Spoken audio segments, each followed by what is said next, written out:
দুই দলের শেষের মধ্যে ইতিপূর্বে শেষের দিকে খেলা। আজকের এই খেলার দুই কোচ আমাদের সাথে। দুই কোচকে আমরা আসসালামু আলাইকুম বড় ভাই। ওয়ালাইকুম আসসালাম। আপনার কেমন অনুভূতি, আপনার টিম কেমন খেললো আজকে, এ বিষয়ে একটু বলবেন? অনুভূতি অনেক ভালো। আমার টিমের সবাই মোটামুটি ভালো খেলছে, ব্যাটিং লাইন অনেক ভালো ছিল। আমরা দেখেছি আপনাদের বোলিং লাইন অনেক দুর্বল। এভাবে বোলিং লাইন আপনারা একটু যদি ভালো করতেন, হয়তো আমরা আশাবাদী যে আপনাদের ম্যাচটা আপনারা জিততে পারতেন, কিন্তু আপনাদের বোলিং লাইন অনেক দুর্বল। আপনাদের হ্যাঁ, আমরা দেখছি আমাদের কিছু প্লেয়ার ছিল অতটা ভালো পারফরমেন্স করতে পারে নাই।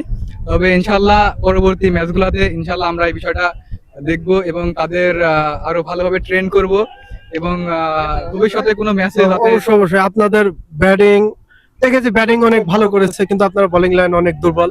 আপনাদের এই বিষয়ে আপনাদের ব্যাটিং লাইন অনেক হার্ড আছে, আপনাদের বোলিং এদিকে অনেক মজবুত করতে হবে, তাহলে আপনারা হয়তো এই ম্যাচটা জেতার ইতে ছিলেন। আচ্ছা, আমরা এবার সরাসরি চলে যাবো। তার দল আজ ম্যাচটি জিতেছে।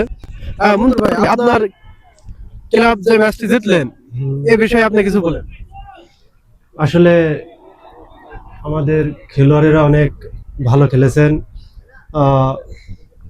আসলে ওরা 180 রানের টার্গেট দিয়েছে। আমরা দেখেছি আপনাদের ওপেনার ব্যাটিং দুর্দান্ত খেলেছেন।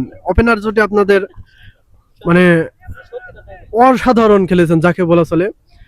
তাই আপনার ওপেনার ব্যাটিং হিসাবে আপনি দুইটা যে ওপেনার ব্যাটিং নেমেছেন এই দুইটার সম্পর্কে আপনি একটু বলবেন।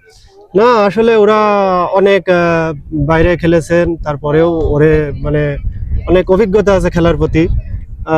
যাই হোক, সুন্দর খেলেছেন তারা, বাইরে খেলি বেড়ান, যাই হোক ভালো খেলেছেন। আমার ওপেনার আসলেই খুব ভালো খেলেছেন।